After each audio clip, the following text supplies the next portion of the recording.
Wait, I haven't looked this up. What's going on, BenchWarmers? Welcome back to another episode, and we got a full house. Yes, Josue is here. Yes, the Smug is here. And as always, the instigator, the stat troll, and the interrupter. Welcome back to another episode. And today we got a lot to talk about, honestly. We have the Premier League action. We also have other news. So if we tend to go over our time frame here, we will save the rest for another episode. So make sure you stay tuned for that. But before we get into all the good stuff, we want to make sure you guys know where to follow us, how to listen to us, how to watch us. So Edgar is trying very hard to see where he can find us because he's been MIA for a while, just like Liverpool has. So Edgar, where can you listen to us? Spotify, Google Play, Apple Podcast by searching BenchWarmers FC 1. Close. Give me a C. Give me a B. Like your past 4 home games. So yeah. Diego, please let remind him where can everybody listen to us? They can listen to us on Spotify, Apple Podcasts, or Google Podcasts by searching up BenchWarmers FC. Now, Jose, I'm gonna give you a nice and easy one, bro. Oh no. Where can they email us? That's not easy. I almost gave my personal email just now. That's the one I do. That's bullshit. Okay, Edgar. Okay, help Dyer out, just like Bale's helping them save their fucking career and season right now. Bet he gets it wrong. Bench at benchwarmersfc.com. All right. There we go. Just don't look at benchwarmersfc.com. I'll give you an easier one. Where can they watch us? And please don't say YouTube. Pornhub. Okay, good. What's our channel? BenchWarmers FC TV. Yes. You're a beast. And Marco, give them our handles, por favor. You can find us on Instagram, Facebook, and Twitter by searching BenchWarmers FC. Ooh. Thank you very much for that. Now, You're welcome. let's get in. I got Actually, you. before we get into the games, I quickly wanted to bring something up. And now that Les Smug is here, I think it's no better time than now. And I want him to tell a story because it's not my story to tell. It's his story to tell. Oh, damn. I'm wearing this because I was hoping that someone on the other side of that camera would be rocking the same thing. God damn it. So, Now you're going to make me do it. You're going to make for everybody who is listening, not watching, I'm wearing my Arsenal sweatshirt. And I was expecting some company, not Marco, but other company that I believe are going to be Arsenal fans growing up in the future. So the Smug is turning off his camera. I'm not sure why. I think he's changing his background picture. He actually, I'm going to give you guys some little, foreshadowing here. He Did he make a orchestrated this picture. He orchestrated this, but he orchestrated this. You can move. She hates it, Erik. She fucking hates it. All right? Get over it. She's done. She fucking hates it. Here's the best part. She does not love it. She's not even wearing it. It's touching her. It's not even from me. That's the best part. It's not even from me. You didn't gift him the suit? That wasn't me. Oh, who was it? He actually gave Raquel and I gave her a Liverpool one. Wow, that's fucked up. She's gonna be an Everton fan, bro. I can feel it. Dude, you have no idea, bro. You have no idea. You're gonna be posting like the other redhead that posted the video before the Everton game. Yo, that deal. That's actually a good point. She's growing up in the Arteta era. Where did he come from before he played at Arsenal? Everton. Evertonian. That's right. So you're right. I think there's some Evertonian juju in the air right now. So she's beautiful. She's beautiful, Edgar. But she's an Everton fan. Sorry. All right. So let's get into I wasn't asking you to show pictures. I wanted you to tell the story. You didn't even tell the story. I'm going to tell the story now. Can I have 2 seconds? Go ahead. All right. The point is that I got a buddy of mine. He's one of my vendors at work and mad cool guy. But me and him used to talk soccer a lot. Then he sort of got out of it and he forgot what team I followed and what team he followed. We always used to talk about Arsenal and Liverpool. So my man says, I got a gift for you, comes around and gives me a gift, right? And I'm like, oh, snap, this is mad cool. I have no idea what it is. My man ends up giving me Arsenal pillow and an Arsenal dress for Lali, for Ariana. And I just look at him like, Thanks, bro. This is awesome. Dude, I saw that shit. I showed it to Layla. She's like, Eric's gonna love that. I'm like, yeah, let me mean, send Eric a Bro, it's picture. foreshadowing, bro. I mean, Eric, Apple from doesn't what- fall foreshadowing, too bro. far from. I'm Actually, he falls very far from the tree. just gonna put that out there, Edgar. If you want an early gift for Eric when he has his own kids, you might already have something. I But know. Marco, that's the best thing is it wasn't me who gifted it. That's the funniest part, bro. That it Like, wasn't me. that would have been like one hell of a troll. If They you did sensed It was it meant that to be. she's an Arsenal fan. They sensed it. That means you don't choose. You are what you are, and she's an Arsenal fan. So thank you. All right, at least I made a good choice. Now let's talk about this past weekend's matchups, guys. Sorry we took a lot of time with that little story time, but it had to be brought up. I'm sorry, Edgar. Imagine if it was a Man U one. Oh man, No, y'all would have never found out. Y'all would have never found out. I probably Diego would have received like a burned dress on his porch and would have been so confused. Like, why is there a baby burning dress in front of him? Yeah, Like, that's it's just- terrifying. That is demonic. I would have assumed it was him. It's a red devil, right? Nah, there you go. Quema esa mierda. I mean, my man has gone and sing in front of Diego's house. So from Edgar, I expect anything. Word. All right. That's enough. Hee hee ha ha. Mucho hee hee ha ha, guys. Come on, let's get. I shouldn't be this get back happy, to man. This is we're the BenchWarmers. We got to talk about some footy now. All right, we got the banter out of the way. Now let's talk about this past week's matchup. And the first game we kick it off with is West Ham versus Man City hosting West Ham. But Man City won 2-1. How do you guys feel about this game? And is this the best Man City team we are coming to witness right now? No, Anybody? Mm-mm. it's not the best Man City team. They Yeah, I beat agree. the They're record. efficient. They're efficient, and nobody can argue that at all.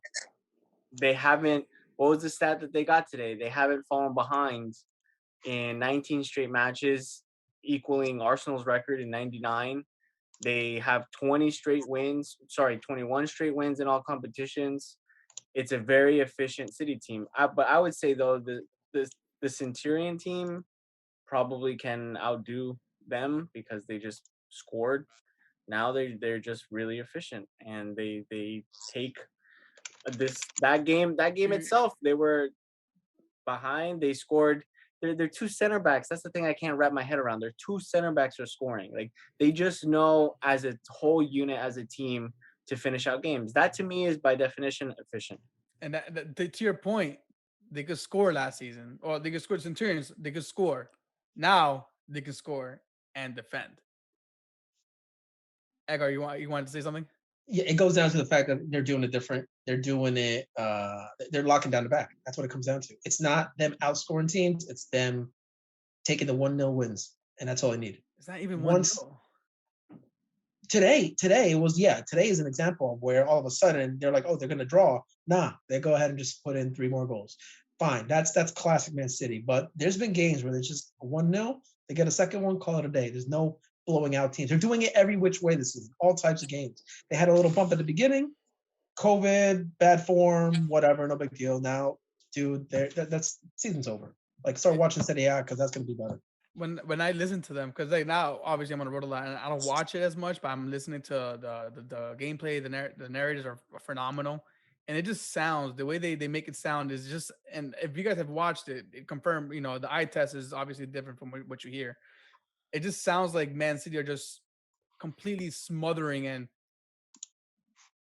just dismantling the opposition by just keeping the ball away from them and just completely taking them out of the game, out of the equation, and waiting for that one little crack where they just go in and score the goal. Is that really how the games are? Are they really that dominant where it just completely take over the game and just smother the opposition with the possession of the ball? I say it is. They were passing the ball around a lot today. And even though De Bruyne's there, some people were looking at some of his stats as far as like the goals and stuff. Yeah, he just came back. But again, Laporte getting a goal nicked offside. It looks like they almost seem like they're in second gear. They're very passive. I don't know what you guys think, but it's like they're not even trying that hard they're doing just enough, but they're doing it well. Well, that's scary to think that they can still kick it up to other gears, but we'll see how well we'll get into the game that happened today a little bit later in the episode, so we'll save that for later. The other games that we had was West Brom and Brighton 1-0 that ended West Brom's way. That game, if you guys saw it, was very harsh towards Brighton. They deserved a lot more. They deserved the 3 points, honestly. That was a typical FIFA game where actually let me pull up the stats real quick because this is a typical FIFA game where you just completely own the game and nothing goes your way. They missed 2 penalties. One from Welbeck and the other one from Gross, I think it was. Yeah. So, I mean, they should have won it, but they didn't.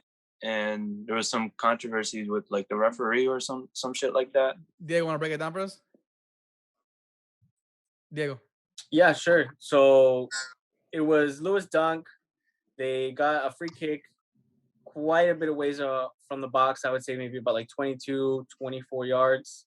And what Lewis Dunk said in the post-match, he said he asked the ref, he said, "Hey, can I take it quickly?" Ref said yes. He went to take it, blew the whistle. It looks like at the same exact time, and the ball goes sailing in. Sam Johnstone is still trying to set up his wall, so he's on the opposite post from where Lewis Dunk kicked it. So Lewis Dunk goes to his right. Johnstone is still on Dunk's left. The ball sails towards the net, and then the ref, for some reason, blows the whistle a second time before the ball crossed the plane of the goal, and therefore it annulled it, and they had to call it back. And it was crazy because he disallowed the goal. VAR was checking, and they said, "Hey, that should be good. Maybe you made a mistake." And then the referee goes ahead and he calls a goal, and then he disallows it again. It was a disaster. In what he looked and what was shown on VAR, there is no audio, which is it doesn't help. But the referee knows what he said, and he knows what he did. Did he blow the whistle too quickly? Did he forget that he blew the whistle as soon as Dunk kicked the ball?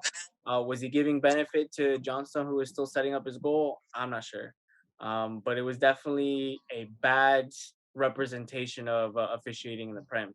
So I don't think that's something that's going to be fixed very quickly.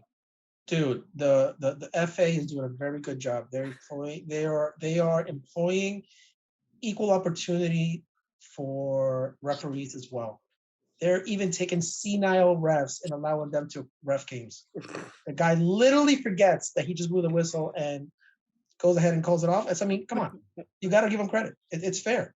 The guy needs a job. There you go. Senile old man, you can have a job. I'll say, was that a goal in your book, or was it too close to call and was it on the whistle? I don't know. It was too close to call. I don't know. The referees, they've been messing it up in the Premier League, so I wasn't surprised. If it went in, it went in. If the referee called it back, whatever, I'm not surprised. Would he have called it back if it didn't go in? That's a good question. That's a really good question. I don't think so. I don't think he blows it a second time if the ball goes sailing wide. I don't think so. That is known as a cliffhanger right there, Marco. Dun, dun, dun. Awesome. I love it.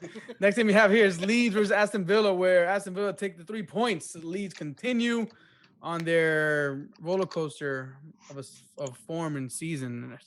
But it's still fun to watch, right? Oh, yeah. Top 4. Top 4. Newcastle and Wolves, that stayed 1-1. So they shared the points. Crystal Palace, Fulham 0-0. Crystal Palace are on a complete downfall, man. After losing Zaha, they just cannot get anything going. So we'll see what happens with them. Now we can get into the main reason why we're all here. Well, I'm sorry. The main reason why Edgar is here to show the picture of his beautiful baby with the Arsenal dress on is Leicester versus Arsenal. Marco, talk to me, man. How was your reaction to this game? And how do you feel going forward? Nervous from the start because of the lineup. That's like everybody's saying the same exact thing right now. So I'm gonna leave it there. Second, I loved it just because Saka has been the one to carry the team, and he did need the rest. And it felt like now the team is playing together, and they're trying. And this was a big stepping stone for us because we did lose against Leicester 1-0. At the end of the game, Vardy came in and scored a goal. And this one, we needed to prove not only them but ourselves that we can do it. In this case, without Saka, and with William on the pitch, which was to me big thing because he was a big part of this game and a big part of the reason why we won.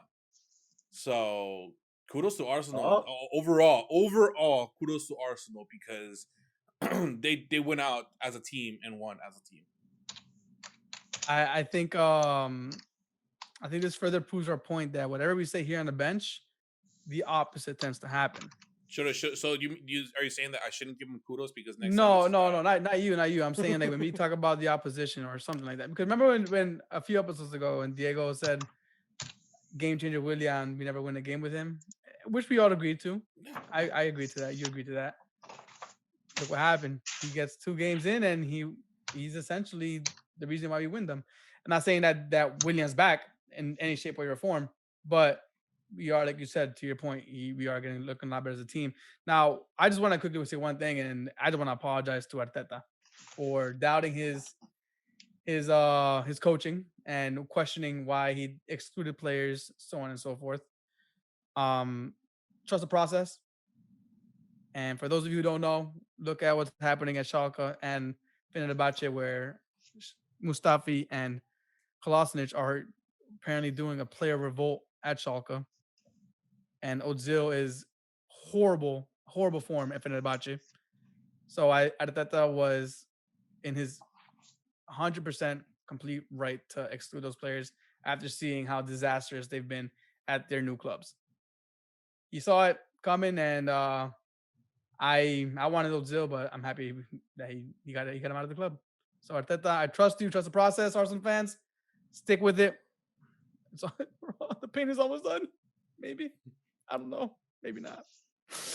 You want a quick stat troll? What's up? Willian, 4 assists for the season. Pulisic and Ziyech combined. 4 assists for the season.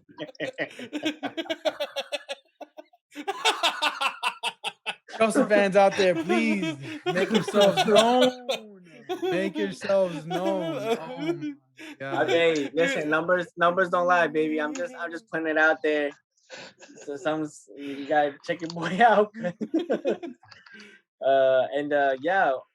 Ozil, 0 goals, 0 assists, and at least I think he's had 5 appearances right now for Fenerbahce.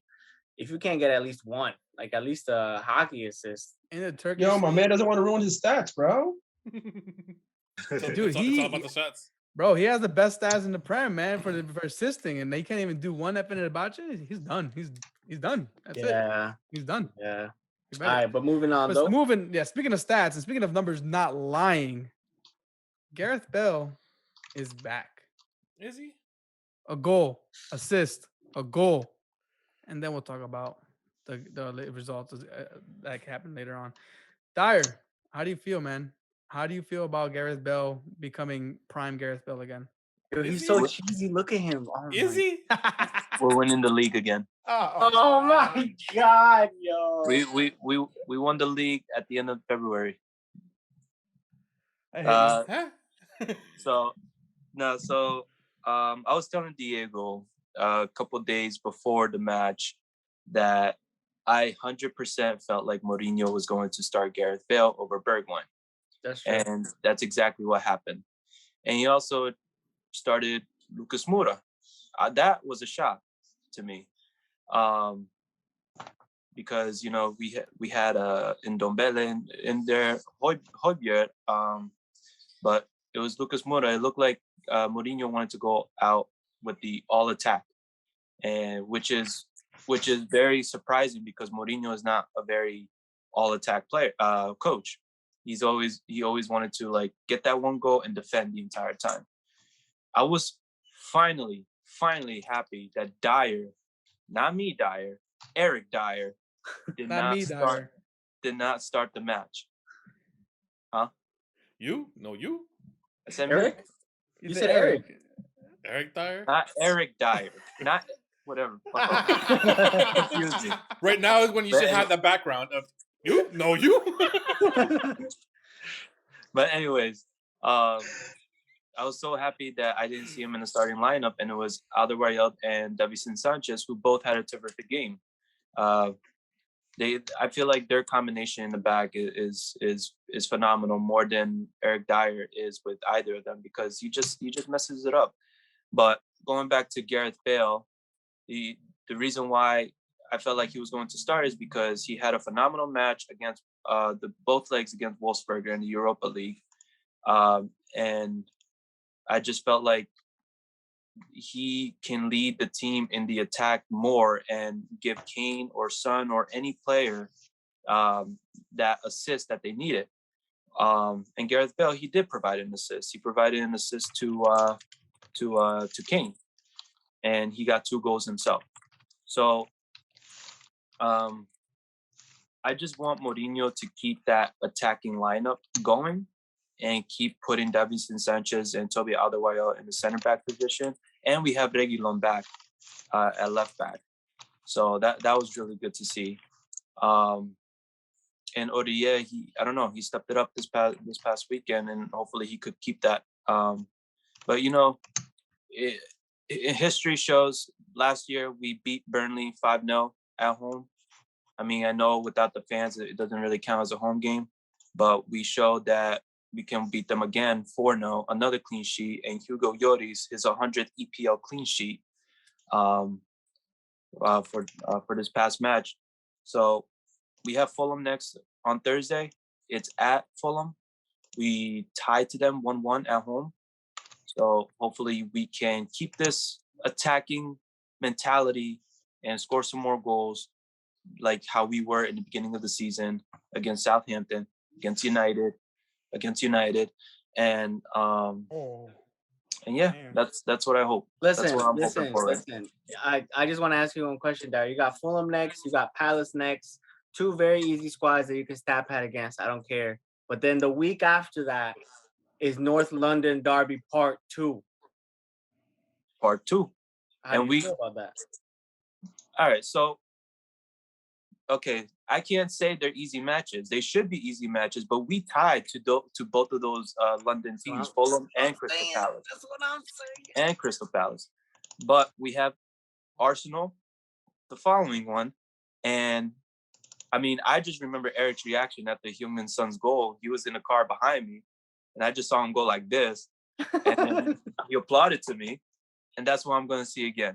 No. I went like this. I went like this to you. No, you didn't. I didn't applaud you. I went like this. You went like this. Gotta beat this, motherfucker. motherfucker. Clapping your little fingers. All right, Dyer. You want to talk shit already? Okay. I was trying to save the shit talking for 2 weeks from now, but you know what? I was gonna wait too, but who the fuck instigated it? This motherfucker right here. What? I'm the instigator. What? I just asked a simple question. I said, how do you feel He about asked me the question. Yo, Marco, can you interrupt this real quick, bro? All right, so wait. I'm not so interrupted, sorry. So, I die. You know what? Just wait. Just wait. You know what? Sometimes you say more when you say less. It's the battle for 7th place between the North London teams. That's actually true. It's all good. Don't worry. All I know is, look, we're on the same boat. Nobody's in first place. You guys are Liverpool are barely in Champions League. Mm-hmm. And the rest of us in Europa League. Oh yeah. No, so we're still in Champions League. Don't get it wrong. Don't get it twisted. Don't worry, you'll get out. You'll get out soon enough. Trust me. Don't worry. You'll fall out soon enough. It's bound to happen. But regardless, we'll get into the next game.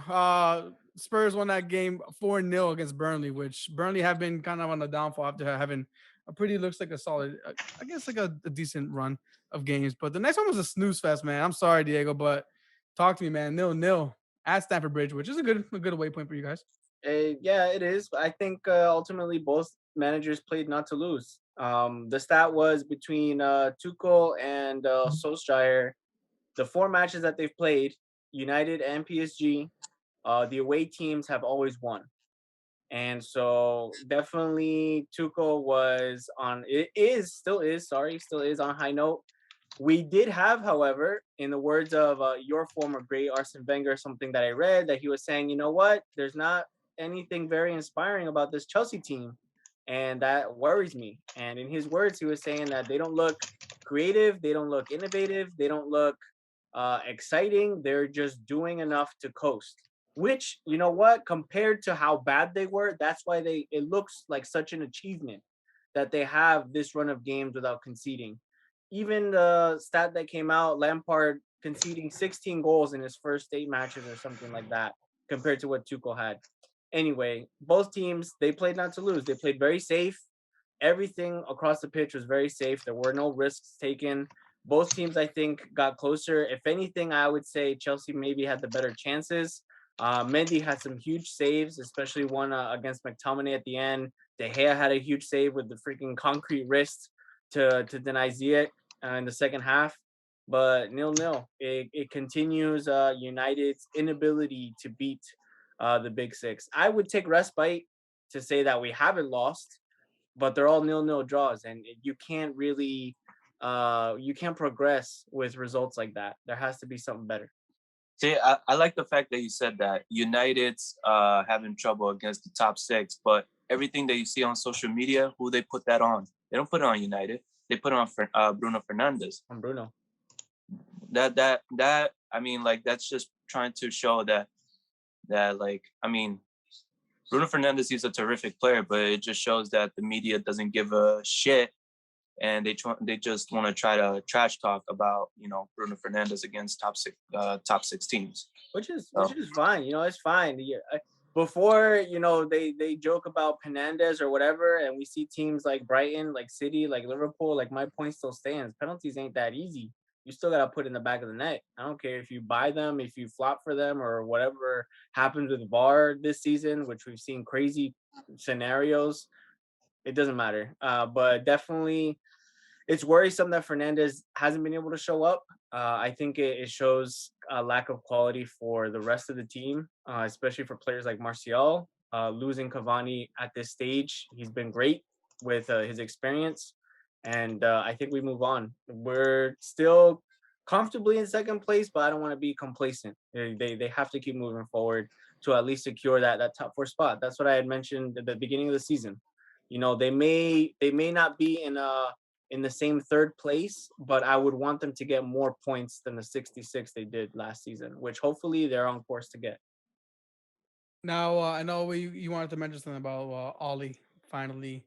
Yeah, man, I'm glad that he finally got pissed off. Like, he smiles a lot, he laughs a lot. They clown him for having a positive attitude all the time, and then finally he let a little bit of emotion come out.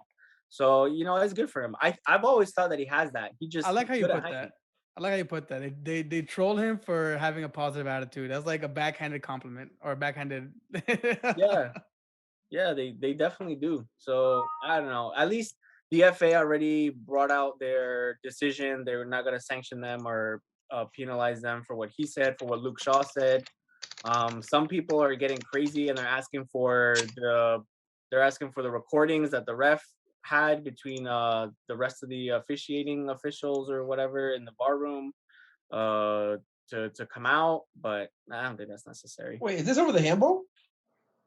Yep. Yeah. That's about the handball. Wait, that was not a handball.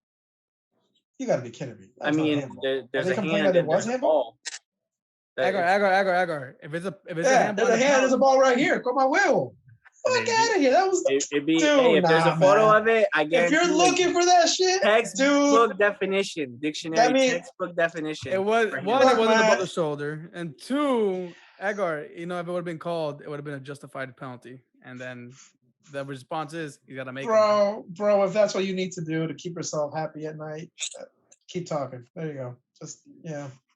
That's what Ollie chooses to fight about. Come on.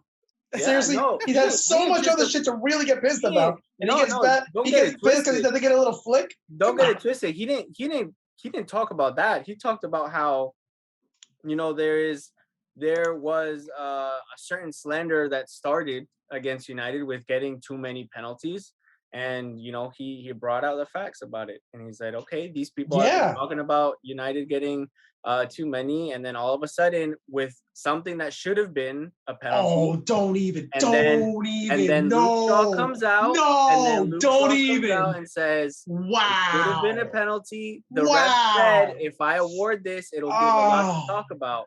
Listen, is there proof of that? There.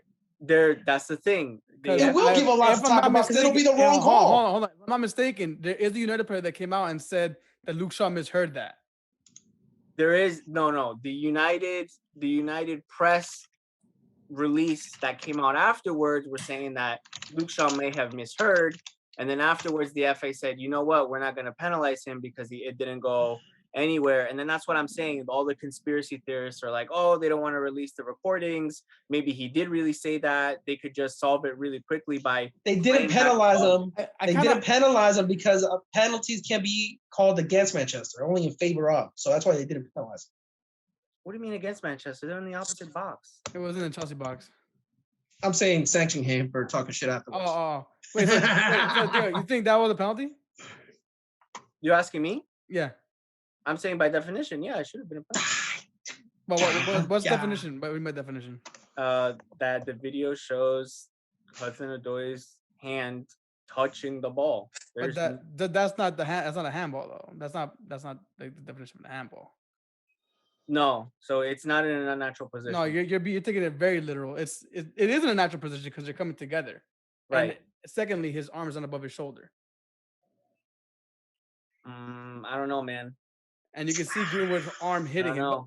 But that's where it comes down to where, if it's your team. Listen, my point is, if it went to a VAR review after not calling it, somebody else thought it was a penalty. Someone thought, I don't know why anyone else isn't thinking about that.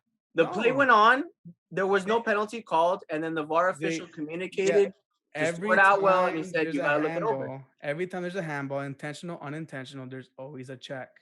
Always. Oh. That's the name of the game now. Okay, so because VAR was called, it doesn't mean, oh yeah, he thinks it is. No, it's always called when there's a suspicion of a handball. Doesn't mean it is a handball. Right. It means that there's suspicion of it. So there's suspicion of a potential handball, but this wasn't a situation where it would have changed the game.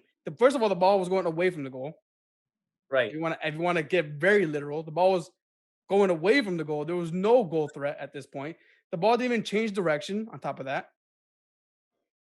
And third, again, it was natural position because they were coming together unless they want to just come in Well, he saw it, and then it started going, he said, she said, so it dies there. The FA said, there's nothing we're going to do about it. You move on. Again, it should have died once he said no penalty. But the United fan base are making it bigger than what it is. I mean, I didn't think the United not you, but United fan base. I mean, Luke Shaw triggering all the United fans saying, "Oh yeah, it should have been a penalty because he said this," but it should have been dead as soon as he said no penalty. Right. It should have, could have, would have existed. Trent Alexander-Arnold would have a red card, and that would have been a penalty. So it is what it is. The ref had the final call. The guy in the field had the final call. Done. We don't agree with it. We don't agree with it, but it is what it is. I do like the idea of the audio of what's being said. I like that idea coming out. I do want that for future. I actually do like that. Although it is kind of extreme, but I think we should, as fans, should know what's being said behind these recordings. Yeah. Erik, hold on. Before you go, are you leaving? I'm just trying to figure out what hand signals they're going to be using. Used to say, start throwing flags and giving hand signals when they're on the field with the mic. And recordings coming out after the game. After the game. VAR's already here. Can you imagine? Wait, hold on. Do they not communicate during VAR, or they just have Morse code or something in the background? Well, speaking of that, has anybody watched the documentary yet? Answer my question. Erik, do they not talk to each other, or do they do Morse code to communicate to one another? No, to communicate to the fans. To communicate to the fans. No. See, now you're now you're changing what I'm saying around. I just want real-time review. Honestly, I just really want the referee to run to the middle of the field and go, foul on penalty.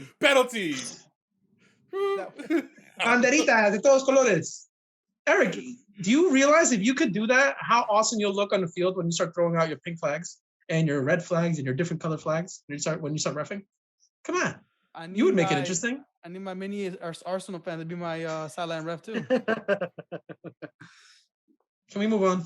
Yeah, speaking of moving on. So yeah, that game ended 0-0. Chelsea United. Sheffield lose at home to Liverpool. Hey, he's back. He's back. A little over. Oh, after a long time of not being able to speak to my beautiful, beautiful crowd, we can finally say that Firmino scores a goal. Actually, he doesn't. It's given as an own goal, so pata chueca. But Curtis Jones looking good. I'm pretty sure we're going to win Champions League this season. This is complete proof that if we can beat Sheffield at their home, when Manchester United can't beat Sheffield at Manchester United's home, then that means we're going to win the Champions League. That's it. It's covered. We're done. Yo, Edgar, you sure you didn't sip on that baby milk? What the fuck are you saying, bro? I'm running up on 3 hours of sleep in the last 3 days. So man's high off of the poop fumes. Yeah, he's high off of it. Definitely. He literally just said Liverpool's winning Champions League this year. He's literally happy they beat Sheffield. He is. Yeah, I know. I didn't know that considered Liverpool to be the first to win the Champions League this year. No, but thank you for showing up. Yeah. I mean, it's tough for United to struggle against the top 6. I can't imagine what it's like to struggle against the bottom 6, losing to Burnley and Brighton. But you would know. You sort of felt it against Sheffield too. So that's all right. No, that's okay. All right. Anyways, that being said, we're fucked. Liverpool is. The minute he took off the glasses, back to reality. It went the shit. Back to reality. Listen, talk to me. No, I go. What are your real emotions behind Liverpool right now? I know you guys won this game, which it's. Dude, we're looking at we're looking at Chelsea. We're looking at Chelsea, and we have a back line that can't really keep out goals. We had Adrian in goal. Chelsea can't score goals. The team isn't. Yeah, it doesn't matter. They're still going to score against us. I can guarantee it. Like I can feel Timo Werner is going to score like a hat trick against us. That's the kind of attitude I'm feeling. But nah, man. Like it's frustrating. It's not Liverpool's fault. It's everything's going bad for us. But you know what? Shake it off. Have everybody recover. We'll come back next season. Let's try to get into Champions League. Let's try to win the Champions League or get far and enjoy it. I mean, they've given us the past 3 seasons have been great. We're going to sort of do a mini recovery this summer, hopefully get some new players. And, by the end of the season, we'll be Champions League winners again, and we'll be all set to go. We'll be, having another tour after COVID to celebrate 2 Champions Leagues and a Premier League. So, yeah, the bus is waiting. That was short-lived. One quick question, though. How confident on the scale from 1 to 10 are you that you will make it to the Champions League this season? Ooh, that's a good one. Shit, when I said they were going to win the league again, at this point, I got to say, I'm like 25% sure that we're definitely not going to be in the top 6. All right, I'm 75% sure we're going to be in the top 4. So there we go. I feel great now. I asked 1 out of 10 and give me percentages, but all right. Obviously, your players can't listen. Your players can't listen. So we'll see what happens. Can't divide by 10. Come on. This guy, yo. The next game, Everton, Southampton. Everton win that game 1-0. Everton are tied with Liverpool on points with the game in hand. So let's not forget that. Just keep an eye out for that little rivalry to see who comes out on top, because that's going to be fun to watch. Now, that ended that game week 26. To quickly get into game week 29. Wait, I'm sorry. Match day 26. What the fuck? This is all confusing right now. To get into a continuation of match day 26 with all the rescheduled games that are happening midweek. Thank you. We saw the continuation of Man City's dominance, and I think that's a good one to kind of end the review of what's been going on so far. There's still more games going on, but Man City 4, Wolves 1. Wolves completely shit the bed again, I think. Well, I mean, Wolves they were holding it down until the very end. I just think Wolves got gassed like right after they scored that 1 goal. And also after they equalized, I feel like Wolves and their coach were like, all right, we can do this. Let's go off full-blown attack. Man City, they're in shock that they got scored on. The morale just went downhill. And wrong. Man City just went back and showed that they can't, win the game after, with like 25 minutes left on the clock. So, I just think that Wolves got tired out and that, they pushed too hard right there and then. I heard a couple things on the radio, something about Wolves tied the game too early. They should have waited till like the last minute to tie the game up and just end it there. I agree. It's crazy, man. Man City are just so dominant, man. It's ridiculous. But man, I got nothing to say. That kind of wrapped it all up for the game. Do you guys have any final thoughts? I just wanted to go back to the United Chelsea game. Why did United start a couple of their starters against Real Sociedad in the second leg when they were already 4-0 up on aggregate, and then they start all their starters against Chelsea and watching that game, all the United players, they look tired. They look absolutely tired. Like they didn't want to play at all. I mean, yeah, they got a point, but I mean, if they weren't tired and they had all their energy, they could have walked out with 3. I have no answer. I haven't read anything. I also haven't seen or heard anything as far as Solskjaer saying why. My best guess, maybe to keep momentum, maybe to just keep fitness. I know fatigue is also big, but game rhythm is just as important. And I feel he put Bruno on for a half. You can't really go wrong with that. Yes, he does risk him getting injured, and looking at all the other teams suffering from injuries, we are, like Erik said earlier, one Bruno injury away from disaster, because we don't have Pogba. We don't even have Van de Beek, who's supposed to be those backup to the backup. But that's why I was saying, like, why didn't you start with a bench/reserve team against Real Sociedad and use all your starting 11 against a pretty good run Chelsea? I don't know. I don't have a straight answer. I don't know. I would have liked to see it. I would have liked to see more key players rested, but again, I could only imagine that with like I said, with the injury that Pogba has, some strain that Van de Beek has, there is really no one else that can run the middle of the field. So it was more like he was forced to play Bruno, and then yes, we have Mata, but even Mata was injured and he just got back. I would say like a week or so ago, if I'm not mistaken. What are you, Liverpool 2.0? All these injuries? What the hell? Yeah, bench though. It's their bench, not their starting lineup. Yeah, but it's the bench. That's the thing, and we're also not crying about it. So. I think we'll end it there before they start tripping at each other again. Thank you guys for listening and watching. Please share this with your friends and anybody else who loves footy, the beautiful game, and let us know when you. Hey, moderator. I don't get it. Call back against this. I get 30 seconds to shout them out. Go ahead. Shit. I don't have anything. Oh my god! All right. He just wants to interrupt. Give Edgar a new nickname. Let us know when you want to join the bench and banter with us, because again, we want to welcome anybody. Chelsea fans. Chelsea fans. Chelsea fans. What's up? What's up with that assist column? What's up? Let's go. With that being said, we are the BenchWarmers, the bench with the voice, where the bench is always warm. Peace, everybody.